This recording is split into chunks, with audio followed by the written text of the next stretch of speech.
Good morning, good afternoon, depending on what time zone you all are joining us from. I am Ashley Fricks Gleason. I'm the director of the Center for Undergraduate Research and Scholarship at Creighton University. And I'm stepping in today for Dr. David Solomon, who is chair of the Undergraduate Research Programs Division and who typically moderates these sessions because he's a bit under the weather. Um, I want to welcome you to this month's Undergraduate Research Programs Exchange. These 50-minute Zoom sessions are monthly facilitated exchanges of ideas and information on a variety of topics and issues related to undergraduate research programs. Sessions are recorded and made available on the uh-oh, there goes my phone. Can you all hear that? That's unfortunate. Sessions are recorded and made available on the the Kerr URPD website, and will be emailed to all who pre-registered for this call. These exchanges are not designed to be formal presentations, but instead will begin with very brief introductions by facilitators and then open for discussion. Today's session addresses undergraduate research and national fellowships.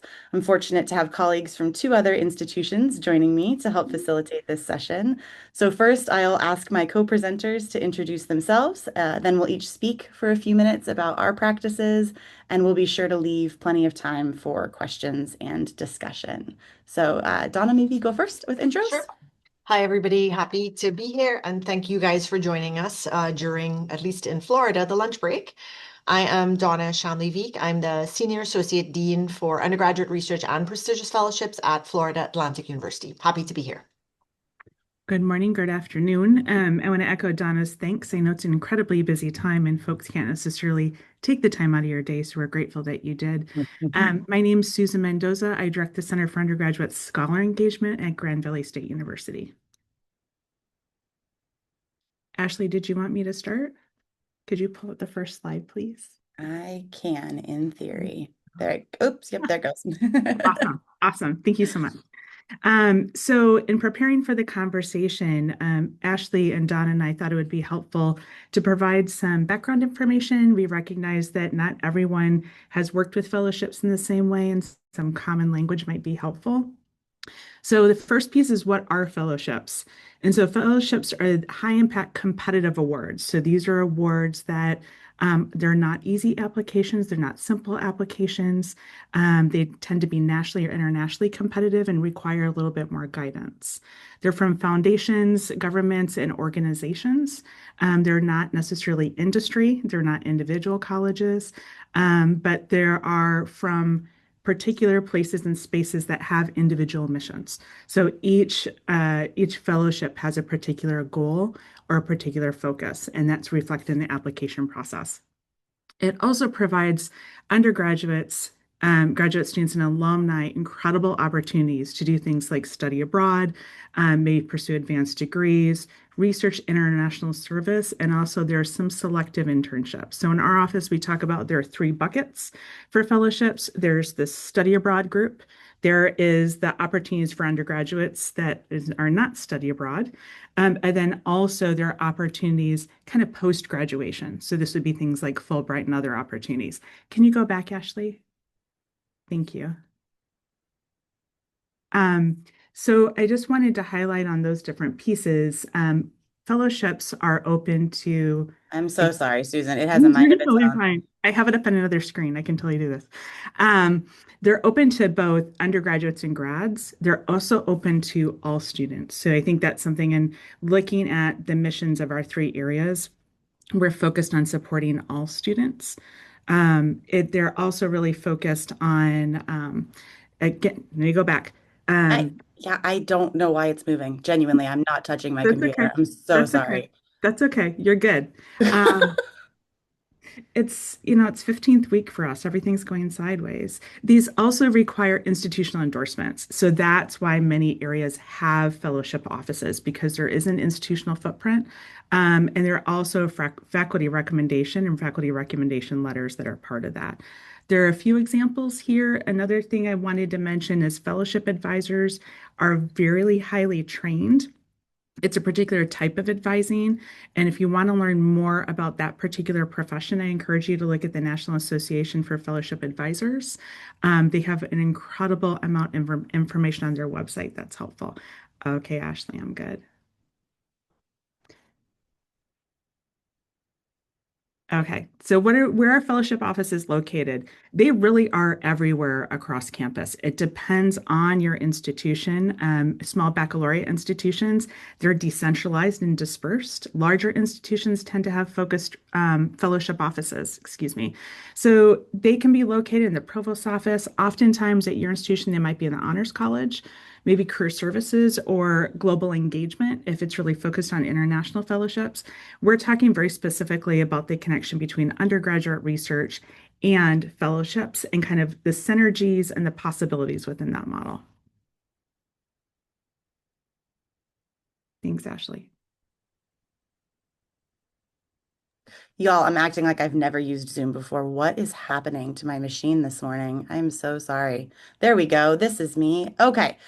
So I'm going to hop in first because our model at Creighton actually is a bit more decentralized. It's becoming what I would call more pseudo-centralized over time. But prior to 2018-ish, I've only been here for 2 years. So, you piece together the history a little bit from what preceded you when you take over roles. But prior to 2018-ish, our fellowships were fully decentralized. They were just individual opportunities managed by particular faculty contacts. So Goldwater had a faculty person, Fulbright had a faculty person, etc.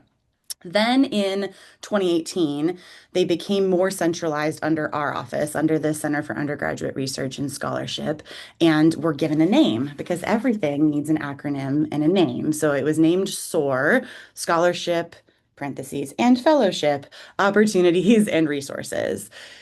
It's an interesting model because although it is housed under Curis, they really are still sort of faculty owned, faculty mediated opportunities. So our office oversees all things undergraduate research on campus, and SOAR is just one little piece of the work that our office is managing. So we're now effectively serving as the central hub for these prestigious fellowships. We're not the one directly working with students on the nitty-gritty details of those applications. We are doing sort of the general prep work and then helping connect them to the faculty that are driving those various opportunities. And what I wanted us to sort of think about together, right, is how in this more decentralized model, what role does an undergraduate research office or program have in this? And so for me, the way I like to think about it is that Curis is putting the R in SOAR. So the R being the resources, right? It all comes down to providing resources. And that's really true of every aspect of what's coming out of our office, right? We're centering student support and success, facilitating these high impact experiential learning opportunities, assessing the impacts of those opportunities, but it's really all resource driven, right? Whether that's financial resources or time or administrative support, it's all resources. And so the ways that I think it sort of blends the best for us is that because it's running through Curious as a hub, we have this group of eager students who have been involved in research over a series of years and who are looking for opportunities to turn that work that they've been doing into competitive fellowship applications. It also helps that we have existing relationships with the faculty. And so they appreciate that autonomy and sort of they still can have ownership over these prestigious fellowships and awards that they've historically managed. But we've been able to step in with a bit of the logistical help and oversight. So, as the faculty sort of were given these roles over the years, they weren't given the administrative support to help manage it. And often their own department administrators, if they even exist, don't have the bandwidth to help them with this extra ask. Our office does have a bit of the bandwidth to help with that extra ask. It also helps, I think, because it makes really a singular point of contact, particularly for students. They know that when they think scholarly work, research, fellowships, they think Curis. And so they are really well trained to start with our office as the first step of a question. And so even in the case of these fellowships, they know that coming to Curis first can get them to the correct faculty point person. And it allows us to utilize existing collaborations, existing structures. We are already posting in the Arts and Sciences Dean's newsletter in a Curious Corner every couple weeks. We're already posting in the Provost Digest. We have our quarterly newsletter that comes out. We can easily advertise these opportunities as the deadlines come up.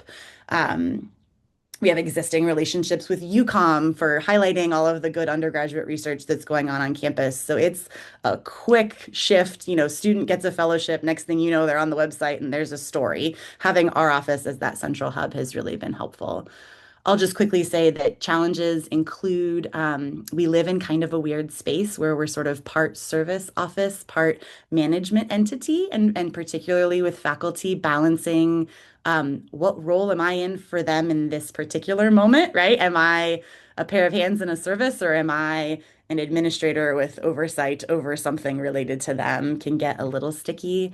And then also workload considerations because as the individual faculty have figured out that they can push some of this administrative work off to our office, now our singular administrative assistant, right, is also managing quite a bit of work. So that's the quick version of how we're managing this at Creighton.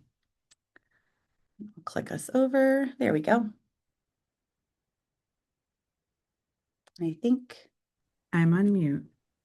So Zoom is a friend. Thanks, Ashley, so much. So for a little bit of context about Grand Valley State University before I talk about our fellowships office, we're a regional public institution on the west side of Michigan. We're deceivingly small. We actually have a population of 22,000 students. And so our fellowships office serves everyone, including alumni. So I just want to provide a little bit of that context. The office was established in 2012 through an endowment through the Meyer Foundation. So both the Honors College and the Frederick Meyer Office of Fellowships were endowed at the same time. It was a challenge endowment. So what essentially that means is the Meyer Foundation provided funding for 5 years, and we needed to find funding after that. So that was a challenge and is also a bit of legacy with how the office is funded. It's currently funded with one full-time staff member who's an associate director in our office and a graduate student. Currently, there's no base funding. So I just want to talk about the money early and how it's not necessarily a well-resourced space. They were also located in the Honors College physically. And so that really had an impact on the type of students that the fellowships office was able to recruit and the type of relationships that they had. So the focus between 2012 and 2020 was really on connecting with some of those global fellowships. So Fulbright, Gilman, and really thinking about study abroad as opposed to diversifying into some of the STEM fellowships and other opportunities that might exist. In 2020, there was a reorganization, and the fellowships office moved in with the Office of Undergraduate Research and Scholarship. So we're kind of sister offices, if you will. The umbrella is the Center for Undergraduate Scholar Engagement. And we're physically located in the Mary Ida Pugh Library. So that is on our main campus at the center of campus, and we have greater visibility and accessibility. The way that we do our work is, I think, really based on an advising intensive model. So my training and my background is in a small baccalaureate institution. Bren Tooley, who's graciously posting a lot of things in the chat, comes from a small baccalaureate institution. So the way we approach our work is really focused on the pipeline. The one thing about fellowships is oftentimes when students come to you as a senior or a junior, it can be too late to really support them in being competitive in their application process. So what we try to do is really think about, how can we work with students to clarify their academic and career goals so that they know that fellowships might be possible for them, thinking about the awards and the strengths and matching those to the strengths and the ambitions of the students, and then helping the students think about a long-term action plan. So in the advising process, if you take a look at any of those websites that Bren is putting on there, our website is actually built for advising. So we can help students think about what are you good at? What do you want to do? What is your long-term plan for that? And how can we help you think about opportunities down the way? And then connecting students with those different high-impact opportunities. The one thing about fellowships that I think for me, I realized through working with colleagues that have extensive training is there are these stackable opportunities.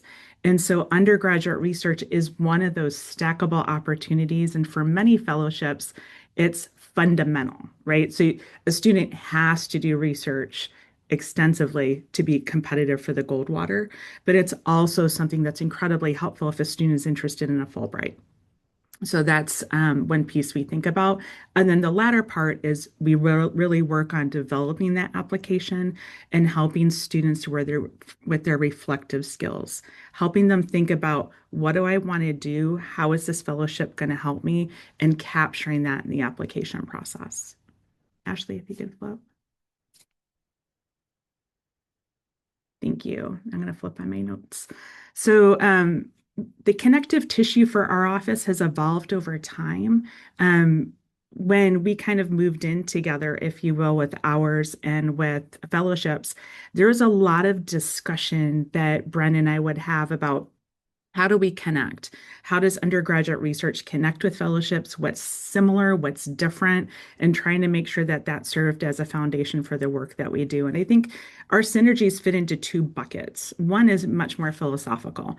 So thinking about student success and really flourishing. So how can we help students flourish? What does that look like? A lot of times our students don't have an understanding of how they take the academic learning and make meaning of it. So our goal is really to ensure that students can think about that academic learning, think about what they're learning in the classroom, and ensure that there is an opportunity for them to have authentic, genuine options outside the classroom. And so that's that identifying different opportunities and what those opportunities might be. One of the things we'll talk to students about as we're doing some of our advising is what question do you want to answer? And that helps students move beyond their major. And the second question is, kind of where do you want to lean in? Where do you want to serve? Because a lot of these particular opportunities and fellowships, the students get the money and the opportunity, but sometimes there's a follow-up piece where they need to serve the larger community, and we try to keep those in mind. So operationally, very similar to what Ashley mentioned, they're incredible synergies. We can lean into one another. One of the things that we have had, I think fellowships has benefited from is a much stronger pipeline. So being competitive with fellowships, you have to have that pipeline. You have to grab students when they come to your institution, they're thinking about what they want to do. It's before they get a little myopic in their major, and really work with those students throughout their experience at your institution. As being someone who's been involved in undergraduate research at my institution for an extended period of time, I have networks that cross colleges and cross academic departments. And that's not necessarily something that fellowships offices have. They don't have those connections with the faculty. So that's something that our fellowships office has been able to benefit from. And it's given them greater access to places and spaces they might not have had access before. So whether that is our College for Community Engagement, it might be our business school, it could be engineering, computing, nursing, health professions, those connections really are critical. We've also noticed that we can really provide more intentional advising support for advisors, but also our faculty. Faculty don't necessarily know a lot about fellowships. They very much want to support their students in all their dreams, and they believe in our students, but they don't know what the opportunities are. So the fellowships folks, the fellowship person, so Bren will come into our space and share with faculty, here are different things that your students can do. They are competitive. They can do these things. This is how. And she'll even do very intentional advising about how letters are written. She'll talk about application processes. We have increased access to campus collaborations and events. So our relationship with career services has changed as a result of having undergraduate research and fellowships in the same space. We can work much more collaboratively and think about the whole student as opposed to advising to one aspect of them. We share resources and workspace. So I was in a conversation this morning, as I know many of y'all are, about doing more with less and a lot less. especially looking at the current landscape of higher ed. We share people, we share paper, we share design resources, we share each other's libraries. So it does really, excuse me, create that space where we can work intentionally with one another. Being co-located provides incredible opportunity, but also increases the dimensionality of our work. So it's not just that I'm trying to get a student connected with undergraduate research options. I'm helping a student get connected with undergraduate research with the recognition that it is a step on a path to so many more things that we have access to because of our relationship with fellowships. Donna? Sure. All right, so let me tell you a little bit about Florida Atlantic's story with regards to undergraduate research and prestigious fellowships. So I founded the Office of Undergraduate Research in 2013. At the time, I didn't know anything about prestigious fellowships, to be very honest. And so between 13 and 17, we were building an infrastructure of success of undergraduate research with regards to this notion of meet the student where they are, challenge them to the next level. Meet the student where they are, challenge them to the next level. We did a really good job of that. And then in 2017, my colleague at the Honors College, who was the campus rep for Goldwater, reached out to me and said, Donna, would you take over Goldwater from me? And I was like, sure. What's going on the Honors College campus? And he goes, well, we're kind of a decentralized hub of sort of service related faculty that have picked up these individual fellowships, but there's not a lot of activities going on. And there's also some activities happening at the education abroad on the Boca campus. So now, if you think about population at Florida Atlantic, we have 32,000 students, um, of which only about 800 are on the Jupiter campus. The rest of the students are primarily on the Boca Raton campus. And so having prestigious fellowships kind of prioritized on the Honors College campus made sense from a student perspective then, not now, because we were growing scholars on the Boca Raton campus. So then what happened was I submitted a white paper proposal to a provost, one of the many we've had at the university. And it landed on somebody's desk. And then in 2020, a staff person became available based on an institutional restructuring. And the provost pulled the white paper and said, why don't we assign this person to Donna? And that's truly how prestigious fellowships got started. So Jessica Cornley, who's my fabulous now ex-associate director of prestigious fellowships, and I worked together to figure out what would make sense on our campus, given the landscape of, you called it a pseudo decentralized. I call it a collaborative infrastructure. That's my phrase for pseudo decentralized. So it started with Jessica directly working with me, and that's exactly how it is today. We work parallel with undergraduate research because we had built a stronghold of undergraduate research similar to what Susan talked about. And it's physically located in the hub of what we define as student success. Prestigious Fellowships works for undergrads, grads, and alumni. So there's that parallel, extends beyond undergraduate research, but leverages the success of undergraduate research as we grew our efforts with prestigious fellowships. The first thing that I thought of was, well, we have happenings in Jupiter, we're happening at the education abroad, and now we're getting involved. Let's create a fellowships committee to centralize people's thoughts on it and to build buy-in to make sure that the units that were doing this for many years didn't feel like somebody was taking away their efforts. We weren't.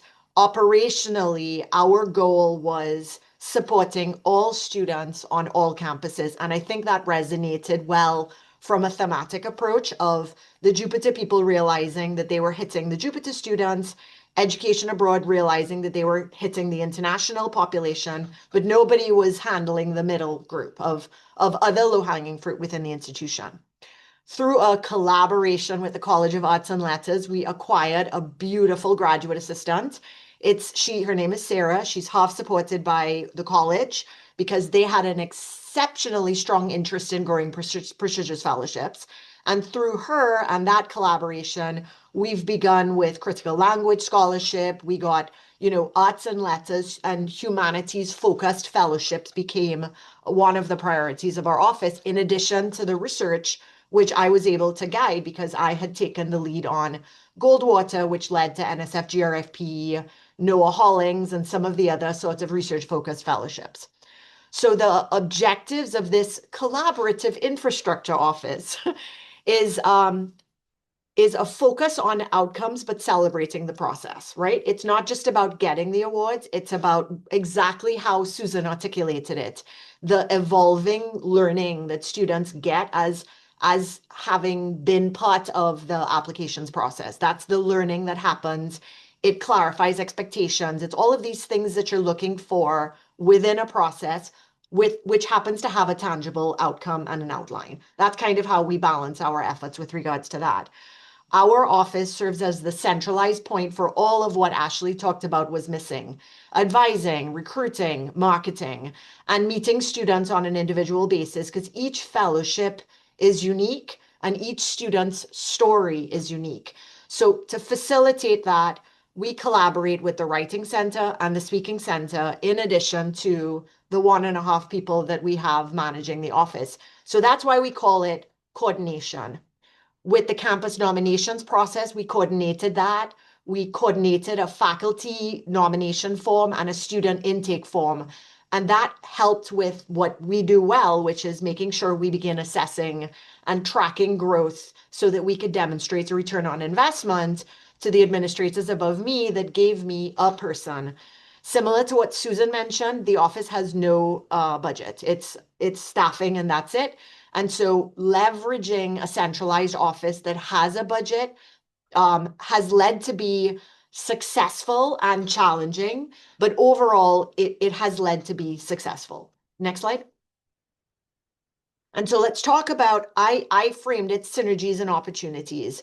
So within the synergistic approach, both units have this central focus on growing students. And also, remember, we talked about leveling it up, right? So by 2017, we had undergraduate students publishing.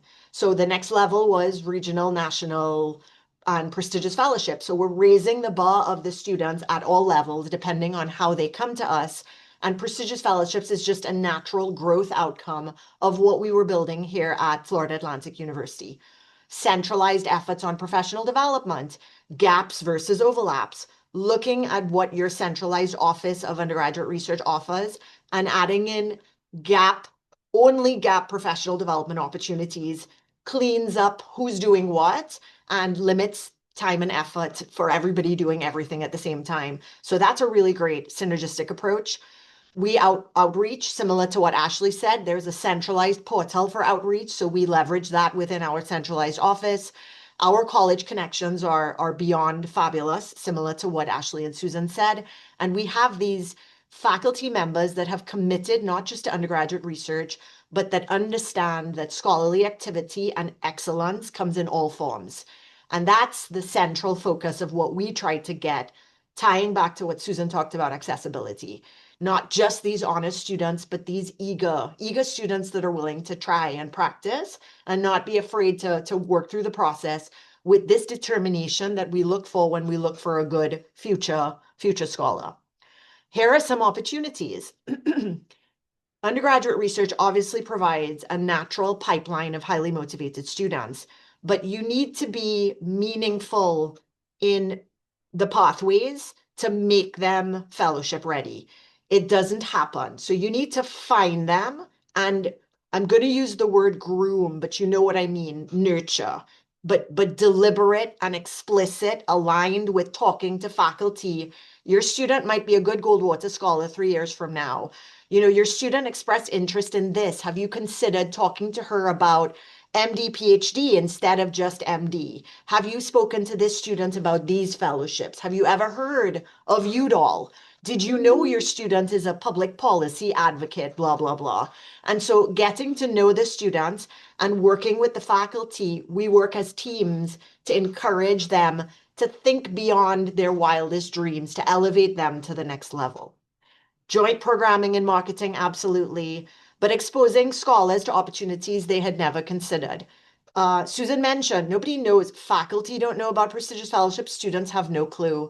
But they know that money is valuable and they know that quality creates opportunity. And that's the approach that we take. We have a lot of Pell eligible students at Florida Atlantic. We have a lot of work study students. We have students that are mainly like a lot of transfer students that are working off campus. So we leverage this notion of if you give us your best work, we will work with you to find resources to help you grow and be funded for the activities that you're doing. One of the things that we did well, which I would also encourage all of you guys to consider doing, is knowing your institutional priorities. Our current leadership is very big on broadcasting the fabulous, I will say. And sometimes you have to play into what you know your institution and your leadership is looking for of these amazing success stories and leveraging those amazing stories to sell and to elevate us to external visibility.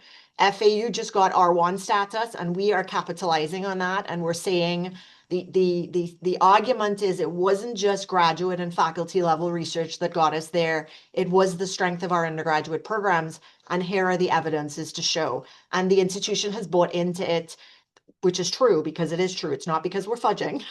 But it's knowing what, and it's strategic, right? Knowing what they are looking for and aligning yourselves and doing marketing and advertising to what they want while you are celebrating the awesomeness of I hit submit. And it's that balance between celebrating the process and recognizing and rewarding the accomplishments. I hope that helps. Next slide. Yes. Well, maybe yes.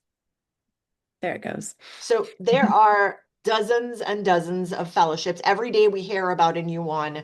I would say each of our institutions has different success stories. We didn't want to talk about success stories. What we wanted to do now was open it up for an open conversation about questions, strategies that you've used at your institution, and then that way we can get into for the next 25 minutes kind of how this could work and what questions you might have.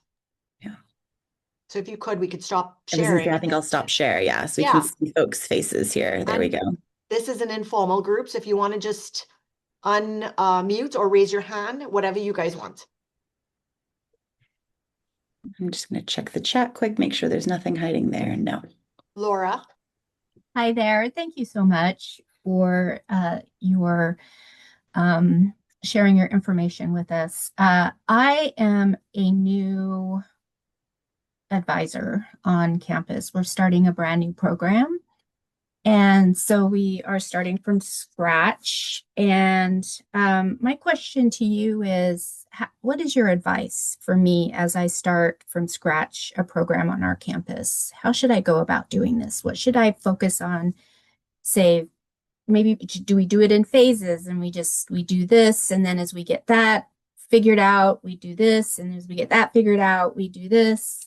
Like, and what are those phases and what goes in each phase? To clarify, are we talking about a prestigious fellowships program or an undergraduate research program? Like what is the new program? Just so we make Oh, sure we're sorry, answering it's a fellowship program, right? So fellowship. we already have an undergraduate research office, which is strong, very well known on our campus. Thank you for the clarification. So or asking about a clarification. So the R's program is great. It's doing well, very, very well. And so now we're trying to start a fellowships program. And we're targeting, UDAL, Goldwater, a couple of lower level Fulbrights, Truman. So and we are interacting with the R's office. We've already gotten some tips, I guess not tips, but we've some referrals from some of our STEM faculty. We just won 2 Goldwaters, our first ever.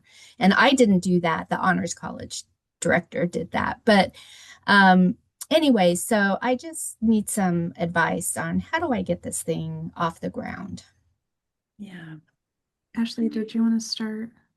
I was gonna say, I mean, I feel a little less equipped because we don't truly have a program. We don't have an office for prestigious fellowships. I would say the one thing I would recommend and what I have found very, very helpful is regardless of the model you land on, knowing who the people are going to be who know those particular fellowships inside and out, right? They are going to all the information sessions. They are talking to the folks at other institutions who are successful in achieving these fellowships. I mean, they each have such unique requirements, such unique games that you play as you're thinking about how you support students through that application process. And so, whether that's that it becomes you, Laura, in your office, or whether that, stays a little more pseudo centralized, but just being very, very clear on whose responsibilities it is to know each of the particular fellowships deeply would be my piece. But then Susan and Donna, with your offices, I think you'll have more to add. Yeah, I have a couple suggestions, then I'll probably defer my time to Bren, Donna, like when you're done. Because Bren Tooley, who took her camera off, is our Associate Director of Fellowships. And when she came to the institution, um, our fellowships office had crumpled. So we had a really difficult transition and she resurrected it. So I want to make sure that she has time to speak to that. But what I would suggest is kind of to Ashley's point, you need to find your people. And your people exist in different places and serve different purposes. So your people are the folks who know the applications for sure. So that would be the faculty that might have responsibilities. That might be the folks that have won awards in the past. Alums are a great resource. But thinking about who are your people at the application process and thinking about the people who will help you recruit students, who know the students who will be really good at the work that they do. And that middle space is also folks that can help you advise those students. And I want to differentiate folks that can help you find them versus advising them. Because you will need a lot of support for the fellowship, application process. So at our institution, the number of mock interviews that we do for Fulbright is silly. And so we've really tapped into the faculty to sit on those panels and provide feedback, but it required a lot of outreach and a lot of cold calling and cold emailing. And the last piece I'd mention is to connect with NAFA and connect with folks there. So in the before Bren time in our office, I had responsibility for overseeing Goldwater, and just the feedback that you get from the NAFA listserv and from Slack is invaluable. And it's everything from why is the website down to what's your approach for doing this. I find NAFA to be just as giving as Kerr, where folks are like, take my stuff and go be fabulous.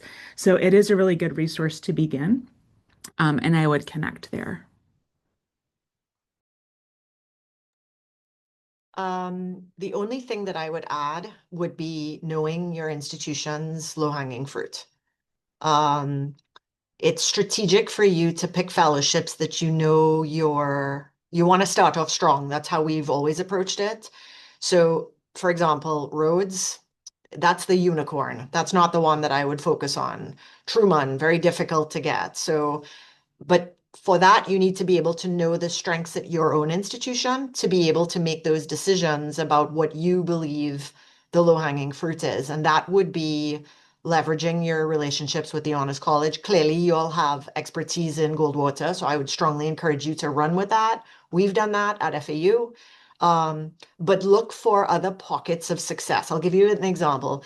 FAU students have won in the diplomacy program at the Model UN for 10 years in a row.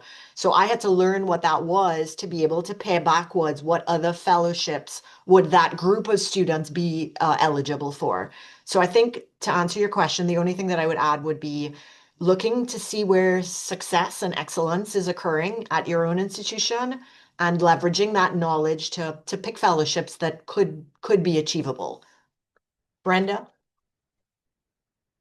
So, first of all, several people, and in the chat as well, have referenced NAFA, and that's essentially indispensable. Checking out comparable college or university websites can be surprisingly helpful. And Laura, where are you from? What's your university? Yeah, I'm at Radford University in Virginia. We're very small. We have about 8,000 students. Okay. So looking at some comparable universities' websites can be immensely helpful, strangely enough. We also really haven't quite, except indirectly, noted one of the largest tranches of fellowships that's most accessible. And those are the Teaching English Abroad fellowships, JET, now CAP, although it's not running this year, God knows why, EPIC, some of the others, and that means connecting most likely with your study abroad folks, because Gilman is a State Department award that is deliberately designed both as good stuff in itself, money in pocket for Pell students, but also as scaffolding for Fulbright.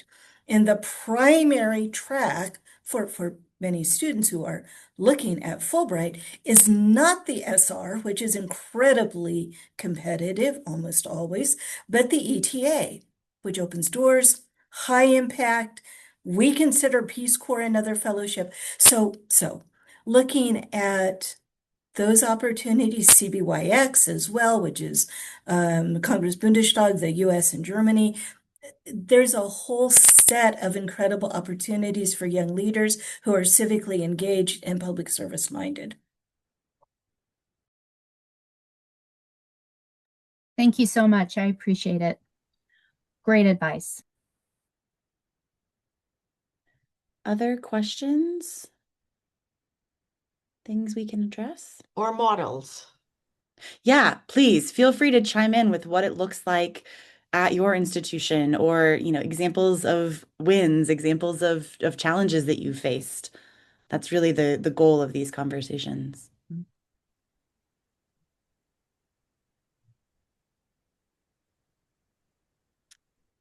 just seeing in the chat here.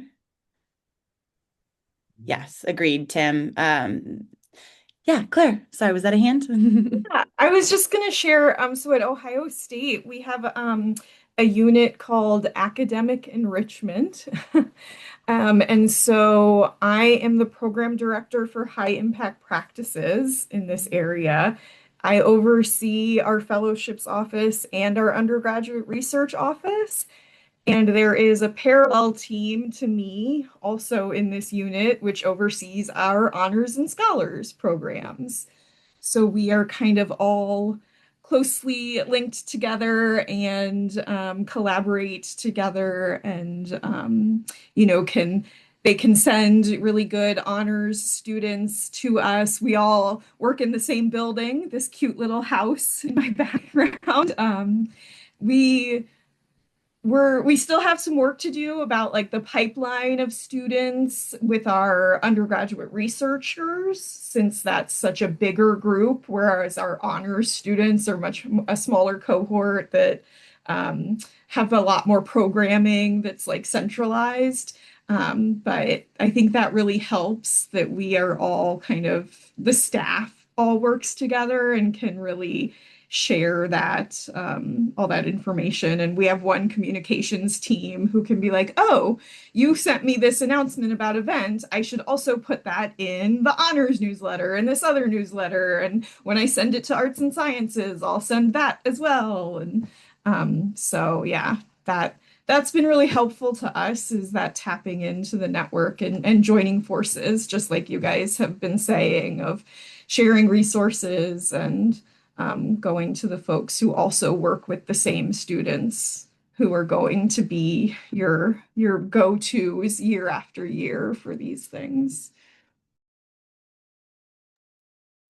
One of the things that we Go ahead. did 2 years ago that we've continued on this year is offering an asynchronous sort of a how-to workshop in the 6-week activity that the grad assistant takes the lead on.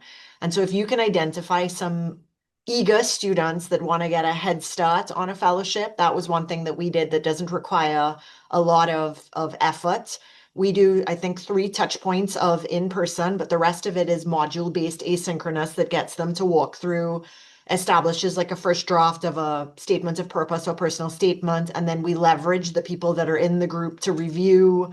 So there are strategic ways in which you can get these like eager students who feel like they're going to get a head start that are more on the independent side when you are limited in resources. So that was one thing that we tried that has helped And we've gotten good successes from that program. We've always gotten one or two awardees from the students that have self-selected to work with us the previous summer.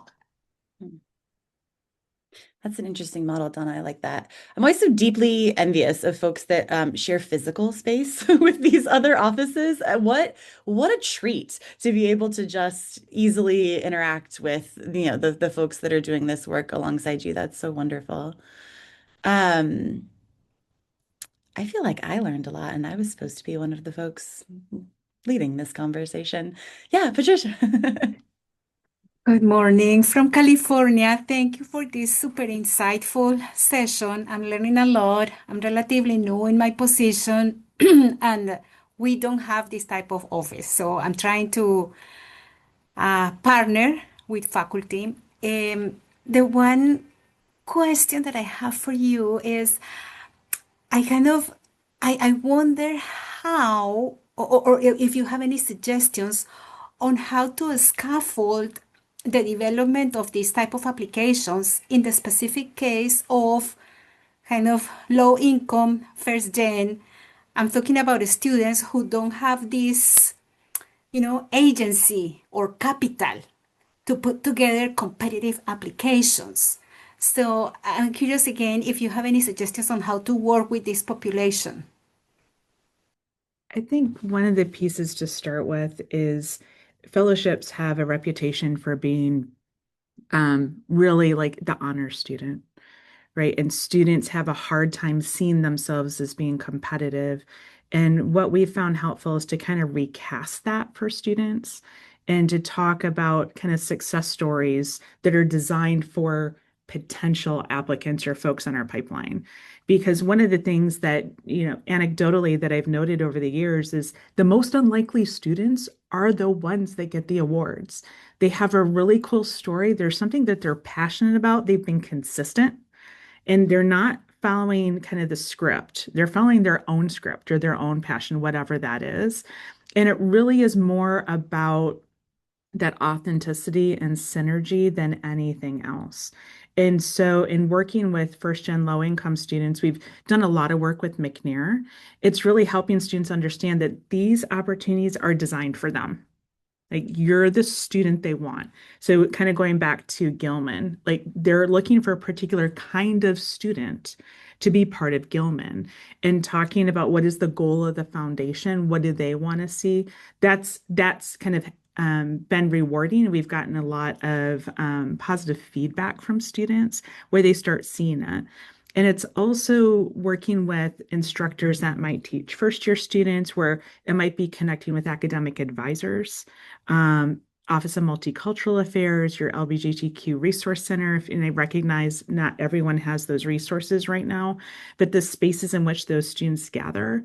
It's making sure that advisors for students, regardless of where they are, also know what fellowship opportunities are. So it's not just educating your students to say this isn't just for the honors kids. And we don't work with a lot of honors kids actually at our school. That's something Brennan and I've talked about because we find students elsewhere. But it's helpful for our students to know it's not just for folks who get 4 points. I oftentimes think of it in terms of undergraduate research. 4-point students aren't always the best undergraduate researchers because failing freaks them out, and that's not good in a research context, right? So it's about the students who really know how to scrap. So in talking with your students, it's kind of asking those two questions, like what question do you want to answer? Why are you here? What are you passionate about? And it's getting them to speak to that, but also where do they want to lean in? Where do they want to give? Where do they want to serve? Oftentimes, first gen students have a clear answer to that one. They know where they want to serve. They know what they want to give. Sometimes it's their community. Sometimes it might be a particular profession. Maybe they want to solve a problem that they saw in their high school, but it's getting them to say that out loud, which is the tricky part. So just asking the questions and pulling out the little tendrils of amazingness and then lifting them up so the students can see them because they don't always see that as an advantage, and it really, really is. Could I add something quickly? Sure. Another population to watch for, students to encourage, are those who are curious and engaged, but don't quite know what the hell they're going to be doing. So I'm sorry, I apologize if but I want students to come to me when they don't actually know what they're going to be doing right after college, university. They need to care. And they need to have some idea of where they might want to bring their passion and their abilities to bear. But I want the curious, engaged students who are also slightly lost, because Fulbright is looking for those kids, Peace Corps looking for those kids. A year in Japan on the JET program can open doors. So fellowships aren't necessarily a stairway to a particular thing.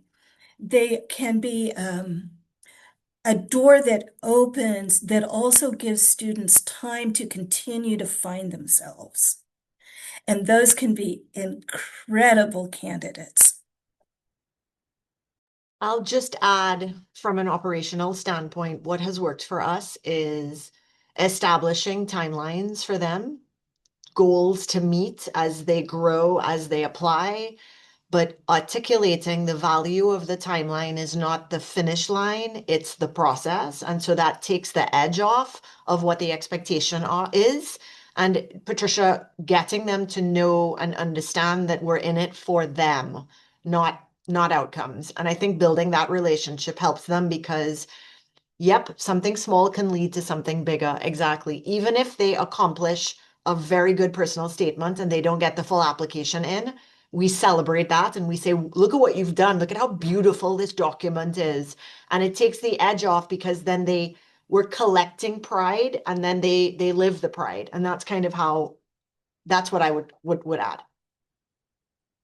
Not sustainable or but it's the touches. That's the thing I think that makes the difference with the students when they know you care and they know it's not about the win. Yeah. It's about that one little thing that we are all proud of. Supporting, putting your toe in the water, and making it happen. Absolutely.